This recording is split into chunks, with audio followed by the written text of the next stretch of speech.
Assalamualaikum warahmatullahi wabarakatuh. Perkenalkan, nama saya Ahmad Nabilah Zaki dengan NPM 2421020265. Baik, di sini saya akan memaparkan materi guna memenuhi UAS mata kuliah Hukum Acara Perdata.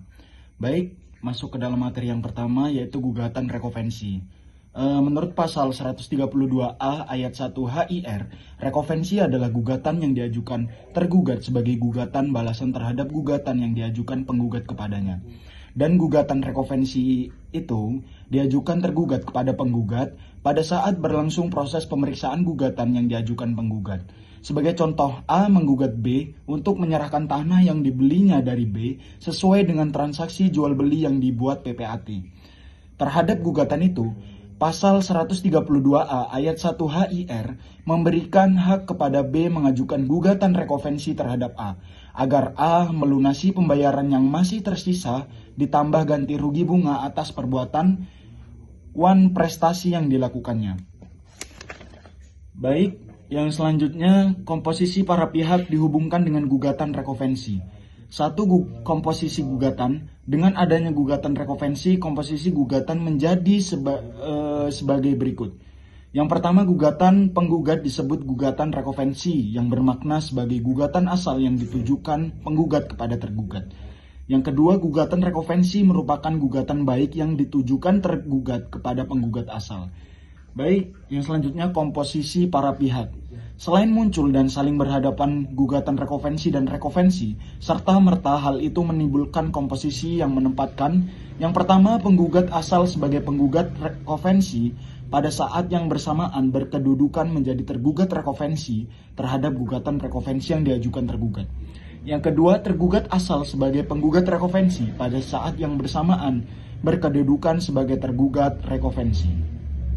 Berdasarkan pasal 132A HIR dalam proses pemeriksaan gugatan perkara yang sedang berjalan, diberi hak kepada tergugat mengajukan gugatan rekovensi sebagai gugatan balik atas gugatan penggugat, dan gugatan rekovensi itu dikumulasi tergugat dengan gugatan kovensi penggugat.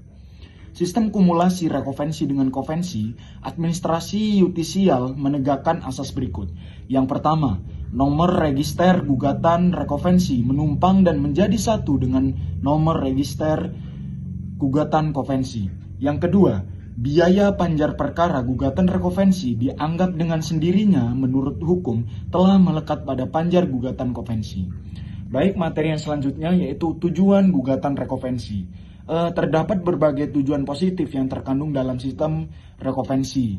Yang pertama, menegakkan asas peradilan sederhana. Sesuai dengan pasal 132B ayat 3 HIR, gugatan kovensi dan rekovensi diperiksa dan diputus secara serentak dan bersamaan dalam satu proses dan dituangkan dalam satu putusan. Yang kedua, menghemat biaya. Apabila pemeriksaan gugatan rekovensi dilakukan secara terpisah dengan kovensi, biaya yang mesti dikeluarkan untuk memanggil para pihak maupun biaya lain menjadi 2 kali lipat. Yang ketiga, menghemat waktu. Melalui sistem pemeriksaan sebagaimana digariskan pasal 132B ayat 2 HIR yang memerintahkan pemeriksaan antara keduanya dalam satu proses dan dalam satu putusan, penyelesaian kedua perkara menjadi lebih singkat. Yang keempat, menghindari putusan yang saling bertentangan. Hal lain yang dapat diperoleh dari sistem rekovensi yaitu untuk menghindari terjadinya putusan yang saling bertentangan. Kemungkinan terjadinya putusan yang saling bertentangan terutama akan muncul dalam kasus gugatan rekovensi yang benar-benar saling berkaitan atau berhubungan dengan kovensi.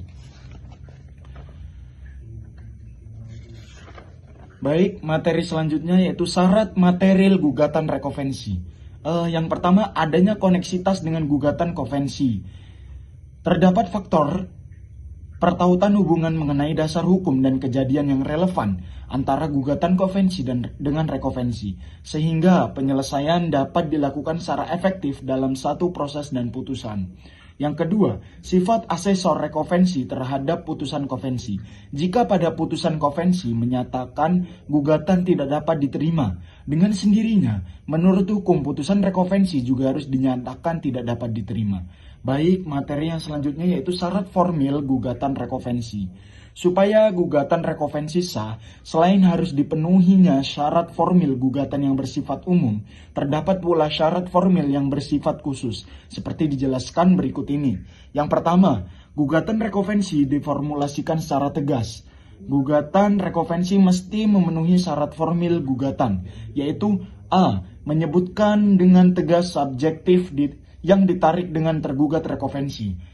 Yang B. Merumuskan dengan jelas posita atau dalil gugatan rekovensi. Dan yang C. Menyebut dengan rinci peritum gugatan. Baik yang kedua, yang dianggap ditarik sebagai tergugat rekovensi hanya terbatas penggugat kovensi. Supaya gugatan rekovensi memenuhi syarat formil, dalam gugatan mesti disebut dengan jelas subjek atau orang yang ditarik sebagai tergugat rekovensi.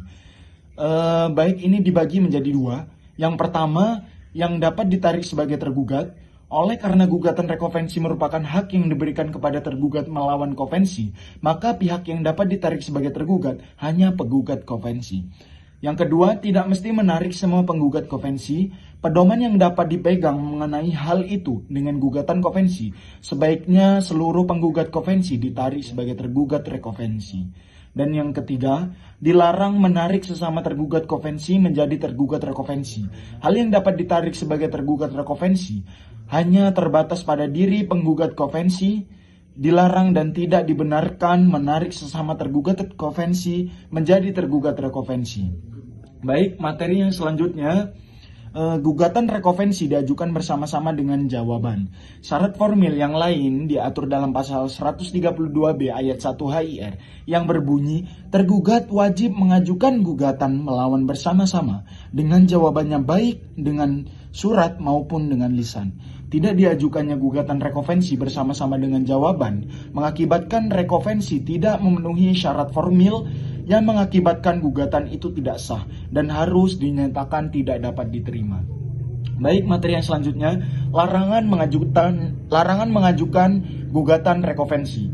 Yang pertama, larangan mengajukan gugatan rekovensi kepada diri orang yang bertindak berdasarkan suatu kualitas.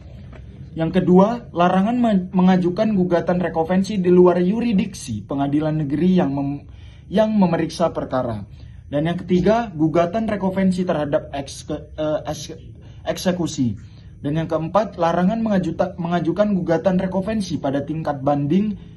Dan yang kelima, larangan mengajukan gugatan rekovensi pada tingkat kasasi. Baik, materi yang selanjutnya, sistem pemeriksaan kovensi dan rekovensi. Sistem atau proses pemeriksaan penyelesaian gugatan kovensi dan rekovensi diatur dalam pasal 132B ayat 3 HIR. Jika ketentuan ini dihubungkan dengan ayat 5, terdapat dua sistem penyelesaian yang dapat ditempuh pengadilan negeri, yakni sebagai berikut. Yang pertama, kovensi dan rekovensi diperiksa serta diputus sekaligus dalam satu putusan. Yang kedua, boleh dilakukan proses pemeriksaan secara terpisah. Baik, materi yang selanjutnya yaitu tentang putusan pengadilan dan upaya hukum. Proses pemeriksaan dianggap selesai apabila telah menempuh tahap jawaban dari tergugat sesuai pasal 121 HIR, pasal 113 RV, yang dibarengi dengan replik dari penggugat berdasarkan pasal 115 RV maupun duplik dari tergugat, dan dilanjutkan dengan proses tahap pembuktian dan konklusi. Jika semua tahap ini telah tuntas diselesaikan, majelis hakim menyatakan pemeriksaan ditutup dan proses selanjutnya adalah menjatuhkan atau pengucapan putusan. Sesuai dengan ketentuan pasal 178 HIR, pasal 189 RBG, apabila pemeriksaan perkara selesai, majelis hakim karena jabatannya melakukan musyawarah untuk mengambil putusan yang akan dijatuhkan. Baik, yang selanjutnya yaitu asas putusan. Pembahasan diawali dengan uraian mengenai atas yang mesti ditegakkan agar putusan yang dijatuhkan tidak mengandung cacat hukum.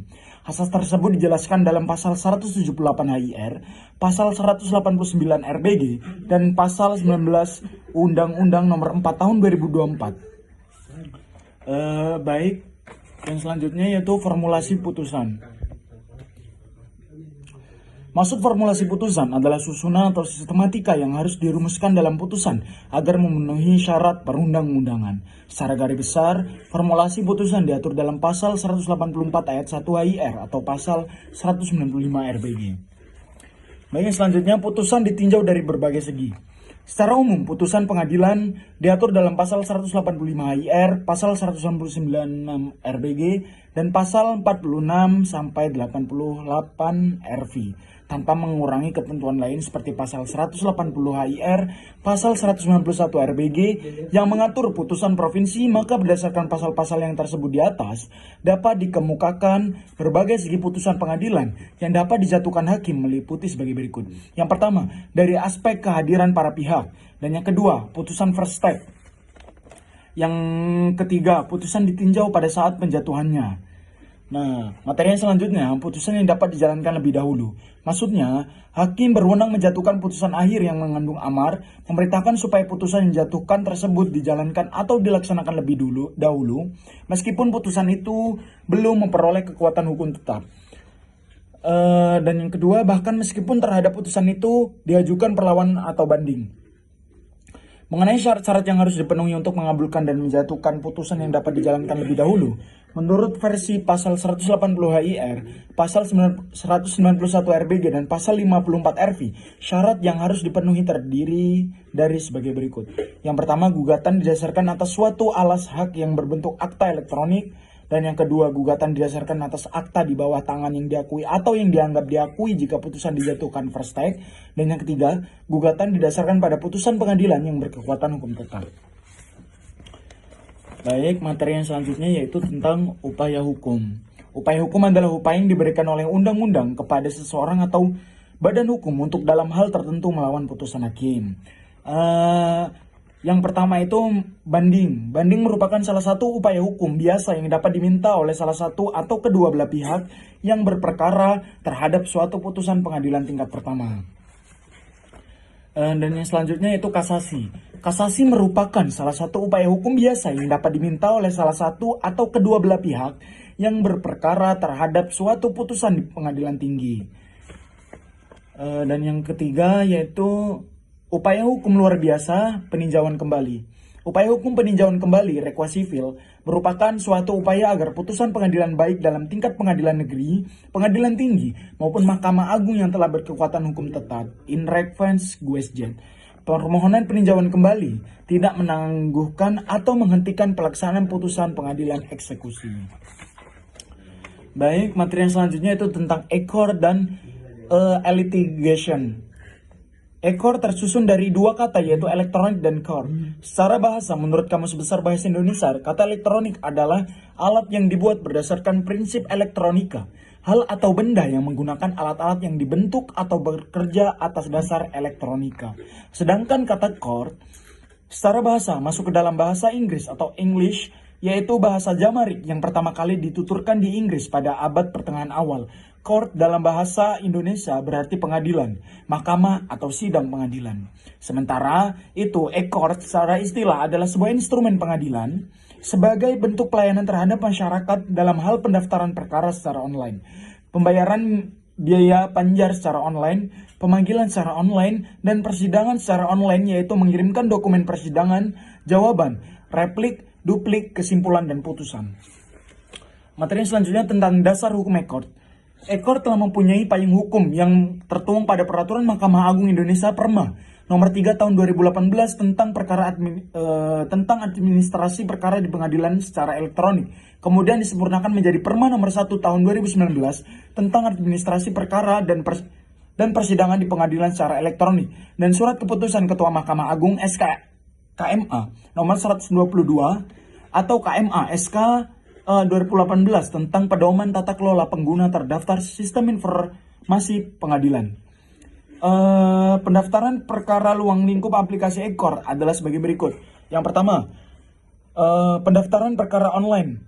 Pendaftaran perkara online dalam aplikasi e-court untuk saat ini baru dibuka jenis pendaftaran untuk perkara gugatan dan akan terus berkembang. Pendaftaran perkara gugatan di pengadilan adalah jenis perkara yang didaftarkan di pengadilan umum, peradilan agama, dan peradilan tata usaha negara yang di dalam pendaftarannya memerlukan effort atau usaha yang lebih.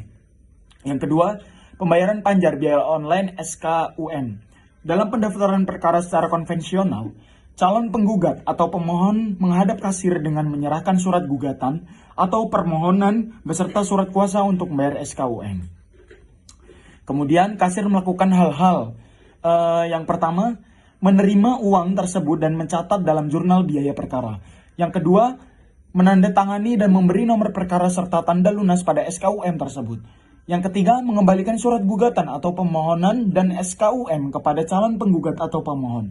Dan yang keempat, menyerahkan uang panjar tersebut kepada bendahawaran perkara.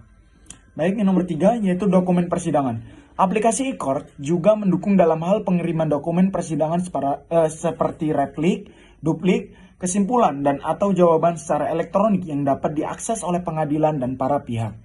Yang keempat, pemanggilan elektronik, summon.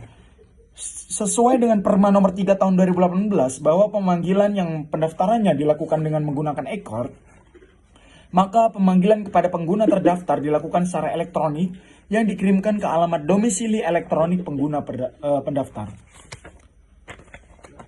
Baik, materi yang selanjutnya yaitu tentang persidangan secara elektronik, litigasi.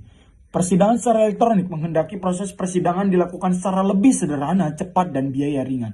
Namun demikian, meskipun dikatakan sebagai persidangan elektronik, tetap terdapat titik-titik tertentu yang harus dihadiri oleh para pihak berperkara.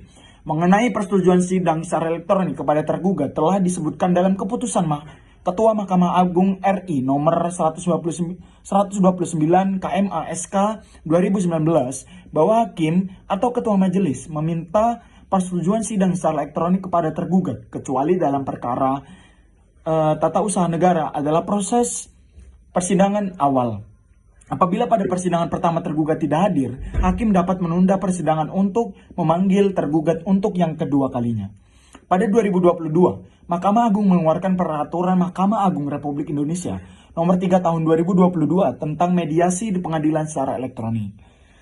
Secara jelas dan rinci terkait pelaksanaan mediasi secara elektronik di pengadilan dalam perma tersebut yang dimaksud dengan yang pertama, mediasi di pengadilan secara elektronik yang selanjutnya disebut mediasi elektronik adalah cara penyelesaian sengketa melalui proses